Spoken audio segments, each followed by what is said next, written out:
नमस्कार। BA second year के student का आज के इस वीडियो में हार्दिक स्वागत।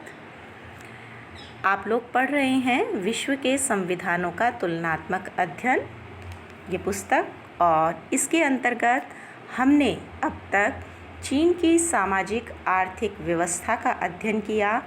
आज हम देखेंगे कि चीन की संवैधानिक पद्धति के अध्ययन का क्या महत्व है। इसके अलावा चीन के संविधान का विकास क्रम किस प्रकार से रहा।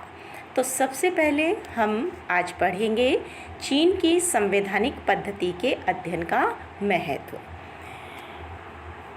चीन के विषय में एक बार नेपोलियन बोनापार्ट ने यह कहा था कि वह एक सोया हुआ दानव है, उसे सोने दो, क्योंकि जब वह जागेगा तो संसार को हिला देगा। और यह बात अब धीरे धीरे सत्य सिद्ध होने लगी है कि चीन ने अपनी शक्तियों का दुरुपयोग करते हुए पूरे विश्व को हिलाकर रख दिया है। तो आज की अगर हम परिस्थिति देखें तो हम इस बात से इनकार नहीं कर सकते कि चीन की जो संवैधानिक पद्धति रही है उसका अध्ययन करने की आवश्यकता है, और उसका अध्ययन करने की आवश्यकता हमें क्यों है वो इन बिंदुओं के आधार पर हम समझ सकते हैं। तो सबसे पहले हम पढ़ेंगे अंतर्राष्ट्रीय राजनीति की मुख्य शक्ति। चीन जो है वो विश्व की सर्वाधिक जनसंख्या वाला राष्ट्र है, और यही कारण है कि अंतर्राष्ट्रीय राजनीति में महाशक्ति की स्थिति की ओर अग्रसर है। 1987 में जब चीन ने पहली बार शक्तिशाली भूमिगत परीक्षण किया और उसके बाद 1992 में 10 लाख TNT की क्षमता के परमाणु बम का परीक्षण किया, तो यह सिद्ध हो गया कि चीन ने अपने आप को परमाणु शक्ति संपन्न करने की दिशा की ओर अग्रसर कर दिया है। अगर हम देखें तो इन गत वर्षों में चीन ने बहुत तेज़ी से आर्थिक प्रगति की है। वह एशिया का एकमात्र ऐसा राष्ट्र है जिसको संयुक्त राष्ट्र सुरक्षा परिषद की स्थायी सदस्यता भी प्राप्त है। तो ऐसी स्थिति में चाहे कोई देश हो या कोई अध्ययन करने वाला व्यक्ति चीन की विचारधारा और अंतर्राष्ट्रीय राजनीति में चीन की भूमिका से चाहे कितना ही असहमत क्यों न हो, उसके लिए यह जानना ज़रूरी है कि चीन की राजनीतिक व्यवस्था कैसी है। यानी चीन की राजनीतिक व्यवस्था को समझे बिना कोई भी राष्ट्र या कोई भी राजनीति विज्ञान का अध्ययन करने वाला अपने अध्ययन को पूर्ण नहीं कर सकता है। दूसरा इसके अध्ययन का महत्व है साम्यवादी व्यवस्था का प्रतीक। चीन जो है वो साम्यवादी व्यवस्था का प्रतीक राष्ट्र बन चुका है। 1991 में जब सोवियत संघ के विभिन्न जो गणराज्य थे 11 और पूर्वी यूरोप के जो राज्य थे, उन्होंने साम्यवादी व्यवस्था को अस्वीकार कर दिया और लोकतंत्र की स्थापना कर ली। ऐसे समय में चीन के अतिरिक्त कोई अन्य राष्ट्र जो हैं वो है साम्यवादी व्यवस्था वाले हैं, लेकिन अगर हम कहें कि साम्यवादी व्यवस्था वाला मुखर राष्ट्र कौन सा है तो उसमें सर्वप्रथम चीन का ही नाम आएगा। तो चीन की संवैधानिक और राजनीतिक व्यवस्था जो है वो साम्यवादी दर्शन के व्यवहारिक स्वरूप को समझने में भी सहायक कही जा सकती है। तीसरा बिंदु है साम्यवादी क्रांति का विशेष स्वरूप। चीन की संवैधानिक पद्धति को महत्वपूर्ण बनाने वाला एक तत्व यह रहा कि 1949 में चीन की साम्यवादी क्रांति हुई जो कि विशेष प्रकार की थी, और इस क्रांति में और 1917 की जो सोवियत रूस की क्रांति हुई थी, इन दोनों में भिन्नता थी। क्या भिन्नता थी कि जो रूसी क्रांति हुई थी वो एक किसान क्रांति थी, जिसका उदय औद्योगिक क्षेत्रों में नहीं हुआ वरन ग्रामीण क्षेत्रों में हुआ, और यह व्यवस्था जो है वो चीन की विशेष परिस्थितियों से उत्पन्न चीनी क्रांति से भिन्न थी। चीनी क्रांति बाहर से निर्यात की गई क्रांति नहीं थी। चीन की क्रांति की सफलता में माओ का योगदान जो है वो महत्वपूर्ण माना जाता है, क्योंकि चीन ने रूस की तरह जो व्यवस्था थी उसे अपनाने की बजाय जनवादी लोकतंत्र की धारणा को अपनाया। इस दृष्टि से अगर देखें तो यह पद्धति न ही तो पूर्णतः लोकतांत्रिक थी और न ही जनवादी थी, बल्कि ये साम्यवादी शासन के सिद्धांत का एक प्रयोग थी। यह सर्वहारा वर्ग जो था उसके अधिनायकवाद की मार्क्सवादी लेनिनवादी जो धारणा थी उससे ठीक विपरीत थी, और चीन की जो ये जनवादी लोकतंत्र की धारणा थी इसने उत्तर कोरिया और जो दक्षिण कोरिया जो कि चीन के पड़ोसी साम्यवादी राष्ट्र थे उनकी राजनीतिक व्यवस्था को भी प्रभावित किया। चौथा और अंतिम अध्ययन के महत्व का बिंदु साम्यवाद और आर्थिक उदारवाद के बीच समन्वय। चीन जो था वो साम्यवादी व्यवस्था का प्रतीक राष्ट्र रहा, लेकिन चीन की जो क्रांति थी उसका स्वरूप, अगर हमने अभी पूर्व के बिंदु में पढ़ा, सोवियत रूस की क्रांति से भिन्न रहा। साम्यवादी जो क्रांति हुई चीन में, उसके बाद राजनीतिक व्यवस्था में बहुत अधिक गतिशीलता देखी जा सकती है। माओ के विचारों का चीन की साम्यवादी क्रांति पर प्रभाव पड़ा, लेकिन माओ की मृत्यु के बाद देंग जियाओपेंग के नेतृत्व में चीन की जो अर्थव्यवस्था थी और वहाँ का जो सांस्कृतिक जीवन था उसको राज्य आरोपित नियंत्रणों से मुक्ति और उदारवाद की दिशा, पहले क्या था, उदारवाद नहीं था, कठोरता थी। माओ के विचारों में कठोरता देखी जा सकती है और पेंग के जो विचार थे उनमें उदारता देखी जा सकती है, तो उदारवाद की ओर कदम बढ़ाना शुरू किया। चीन जो है वो अर्थ प्रधान सभ्यता और संस्कृति की दिशा में अब आगे बढ़ने लगा और राजनीतिक क्षेत्र में भी राज्य के नियंत्रण को बनाए रखा, लेकिन नागरिक स्वतंत्रताओं की भी बात करनी शुरू कर दी। हालांकि नागरिक स्वतंत्रता की बात भले ही शुरू कर दी, लेकिन थियामन चौक में जो नरसंहार हुआ था 1989 में और उसके बाद चीन में मानवाधिकारों के हनन का जो आरोप लगा, उससे ये बात स्पष्ट हो गई कि चीन में नागरिक स्वतंत्रता और लोकतंत्र की बात जो है वो महज एक छलावा है।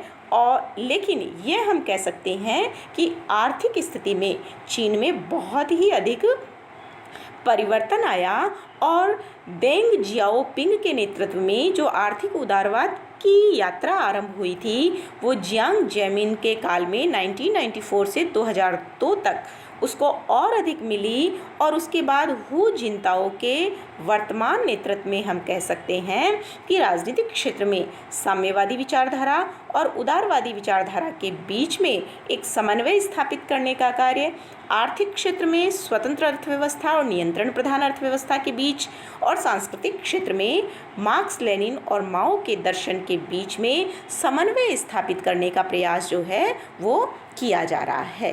तो संपूर्ण विश्व व्यवस्था का ध्यान अब इस बात पर लगा हुआ है कि चीन इन परस्पर विरोधी स्थितियों के बीच किस प्रकार से समन्वय स्थापित करता है और कितनी सफलता उसे प्राप्त हो सकती है। तो हमने जो अध्ययन के ये बिंदु देखे उनके आधार पर हम कह सकते हैं कि चाहे साम्यवादी चीन या चीन का जो जनवादी गणराज्य है, किसी भी दृष्टि से देखें तो पूरे विश्व का ध्यान जो है वो चीन की व्यवस्था आकर्षित करती है। और वर्तमान समय में भी हम देख रहे हैं कि किस तरीके से ये जो कोरोना का संक्रमण चला है उसके कारण चीन के ऊपर आरोप प्रत्यारोप लगे हैं। पूरे विश्व ने एक तरीके से चीन के प्रति कठोर नीति की पालना शुरू कर दी है, और विशेष रूप से अगर भारत के संदर्भ में भी देखें तो हम ये कह सकते हैं कि चीन की जो विस्तारवादी नीति रही है उसके कारण जो और बाकी के राष्ट्र हैं उन्होंने बहुध्रुवीकरण की नीति को अपनाना शुरू कर दिया है। इसी तरीके से हम देखें तो भारतीयों के लिए भी विशेष रूप से चीन की व्यवस्था के अध्ययन का काफ़ी महत्व है। कारण है, एशिया के ये दोनों ही बड़े राष्ट्र हैं और दोनों ही राष्ट्रों के बीच में कभी मैत्री, कभी शत्रुता, कभी मैत्री कमज़ोर होना, कभी घनिष्ठ मैत्री होना, इस प्रकार से चक्र चला है और इन स्थितियों के बीच में दोनों के बीच में प्रतिद्वंद्विता जारी है। चीन नहीं चाहता कि एशिया में उसके अलावा और कोई राष्ट्र शक्ति संपन्न हो और भारत जिस तेज़ी से अपना विकास कर रहा है उससे वो चीन को बराबर प्रतिद्वंदी वाली भूमिका निभा रहा चीन के साथ। तो ऐसे में दोनों के बीच में एक प्रतिद्वंद्विता जो है घोर रूप में देखी जा सकती है। लेकिन अगर हम अध्ययन करते हैं चीन की व्यवस्था का तो मित्र की तुलना में हम कह सकते हैं कि प्रतिद्वंदी के हिसाब से चीन की व्यवस्था को समझना आवश्यक है। तो आज के समय में अगर हम देखें तो भारतीयों के लिए भी चीन की राजनीतिक और संवैधानिक व्यवस्था के अध्ययन का महत्व कहा जा सकता है। इसी क्रम में हम पढ़ेंगे चीन का संवैधानिक विकास। 1949 में जब चीन में साम्यवादी क्रांति हुई थी और उसके बाद से क्रमशः 1982 में जो वर्तमान संविधान का स्वरूप अस्तित्व में आया था, इस बीच जो घटनाक्रम चले हम उन सब का अध्ययन इस संवैधानिक विकास क्रम में देखेंगे। तो सबसे पहले हम देखेंगे 1949 से 1954 तक अगर हम देखते हैं तो हम देख रहे हैं कि चीन में न तो कोई व्यवस्थापिका सभा थी और न ही कोई औपचारिक संविधान, बल्कि क्या था, चीनी जनता का राजनीतिक परामर्श सम्मेलन, सामान्य कार्यक्रम और मूल जो विधियां थी वही था। यानी किसी भी प्रकार से किसी राष्ट्रीय व्यवस्थापिका सभा या औपचारिक रूप से गठित संविधान का कोई उल्लेख जो है वो इन प्रारंभ के वर्षों में देखने को नहीं मिलता है। उसके बाद हम देखेंगे 1954 का संविधान। 1949 में जो साम्यवादी क्रांति हुई थी उसके बाद से लेकर 4 संविधानों को अपनाया गया। 1954 का संविधान जो है वो पहला संविधान माना जाता है जो कि 4 नवंबर 1954 से 16 जनवरी 1975 तक लागू रहा। अब जनवादी गणराज्य की स्थापना कर दी गई जिसका आधार माना गया जनवादी जनतांत्रिक अधिनायकवाद। यह संविधान जो था वो गणराज्य की स्थापना से समाजवाद की स्थापना तक के लिए एक संक्रमणकालीन व्यवस्था थी। अगला हम देखेंगे 1975 का नवीन संविधान। हमने पूर्व में 1954 के संविधान का देखा जो कि एक संक्रमणकालीन व्यवस्था कही गई। तो चीन की जो चौथी जन कांग्रेस थी उसने 17 जनवरी 1975 में एक नवीन संविधान को स्वीकार किया जिसका मूल आधार जो था वो मार्क्सवाद, लेनिनवाद और माओवाद के विचारों को रखा गया। यह लिखित रूप में था, यानी 4 अध्याय थे और कुल 10 अनुच्छेद थे। बहुत संक्षेप में चीन का यह संविधान लिखा गया था और इस संविधान में यह वर्णित किया गया था कि चीन का जनवादी गणराज्य सर्वहारा वर्ग के अधिनायकत्व का समाजवादी राज्य है। तो इस प्रकार लिखित रूप में 1975 में चीन का संविधान अस्तित्व में आया जो कि मार्क्सवाद, लेनिनवाद और माओवाद के विचारों पर आधारित था। 1975 के नवीन संविधान के बाद चूँकि बहुत छोटा था, बहुत सारी बातों का इसमें उल्लेख नहीं किया गया था और यह अनुभव किया गया था कि कुछ नई बातों का समावेश जो है उसके लिए नए संविधान की आवश्यकता रहेगी।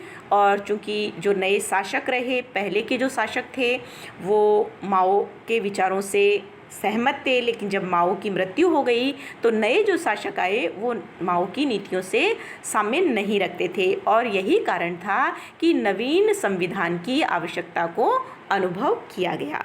तो 5 मार्च 1978 में चीन में नया संविधान स्वीकृत किया गया और इसे लागू भी कर दिया गया। अब अनुच्छेदों की संख्या बढ़ गई। जहां हमने पढ़ा 1975 में 30 अनुच्छेद थे, यहाँ जस्ट डबल हो गए, यानी 60 अनुच्छेद जो थे वो वर्णित थे। हालांकि यह भी संक्षिप्त संविधान था और इस संविधान के अंतर्गत समस्त जन सत्ता जो थी वो किस में निहित कर दी गई? जनता में निहित कर दी गई, यानी जनवादी गणतंत्र की स्थापना 1978 के संविधान के माध्यम से की गई। पहला जो अनुच्छेद था उसमें स्पष्ट रूप से कहा गया कि जनवादी चीन सर्वहारा वर्ग की तानाशाही वाला एक समाजवादी राज्य है और इसका नेतृत्व श्रमिक वर्ग के हाथों में है और श्रमिकों और कृषकों के बीच अटूट मैत्री के संबंध विद्यमान हैं। तो इस प्रकार से जनवादी गणतंत्र की स्थापना करके 1978 में चीन के संविधान को नया स्वरूप प्रदान किया गया। यहाँ भी चीन के संविधान की व्यवस्था नहीं रुकी और इसका क्रम बढ़ता गया। 1978 में पुनरीक्षण समिति की स्थापना की गई, जिसे संविधान पर विचार करने के लिए गठित किया गया और इसने अपनी जो रिपोर्ट प्रस्तुत की 4 दिसंबर 1982 को इसी के आधार पर चीन का नया संविधान जो था वो स्वीकृत कर लिया गया। संविधान में क्या वर्णित किया गया कि देश में शोषक वर्ग का समूल नाश कर दिया गया है और वर्ग संघर्ष जो है अब समाज में विद्यमान नहीं है। अब यह जो संविधान था ये माओ के विचारों से बिल्कुल अलग था और इसमें सतत क्रांति की बात कही गई। झेन ने जो कि उपाध्यक्ष थे समिति के, उन्होंने सांस्कृतिक क्रांति को एक बड़ी गलती के रूप में स्वीकार किया और यह स्पष्ट रूप से कहा कि नया नेतृत्व जो है वो माओवाद को स्वीकार नहीं करता है। तो इस प्रकार 1982 में नवीन संविधान, जिसे वर्तमान संविधान भी कह सकते हैं, वह अस्तित्व में आया। इसके अलावा 1982 के संविधान में भी समय समय पर संशोधन किए गए। 7वीं जनवादी कांग्रेस के द्वारा 1988 में, 8वीं जनवादी कांग्रेस के द्वारा 1993 में, 9वीं जनवादी राष्ट्रीय जनवादी कांग्रेस के द्वारा 1999 में, 10वीं के द्वारा 2004 में संशोधन किए गए और इस प्रकार से जो संशोधन किए गए उसमें अंततः 2004 में जो संशोधन किया गया वो अत्यंत महत्वपूर्ण संशोधन किया गया, क्योंकि उसमें कहा गया कि राज्य के द्वारा मानवाधिकारों की रक्षा की जाएगी और उसे बनाए रखा जाएगा। इस प्रकार हम कह सकते हैं कि 1949 में जो संविधान अस्तित्व में आया वो 1982 तक आते आते पूर्ण हो गया। उसमें भी कतिपय आगे चलकर भी संशोधन होते रहे और इस प्रकार से चीन ने एक महाशक्ति बनने की दिशा की ओर अपने कदम बढ़ाने शुरू कर दिए। हालांकि कुछ समस्याएं कृषि के क्षेत्र में, विज्ञान के क्षेत्र में, तकनीक के क्षेत्र में बनी हुई हैं और लेकिन फिर भी वहाँ के संवैधानिक जो व्यवस्था है, वहाँ की जो राजनीतिक व्यवस्था है, उसने चीन को एक महाशक्ति के रूप में स्थापित करने में काफ़ी योगदान दिया है और अभी भी इस प्रकार की व्यवस्था की मांग की जा रही है ताकि चीन जो है विश्व में अग्रणी राष्ट्रीय अर्थव्यवस्था वाला देश बन सके।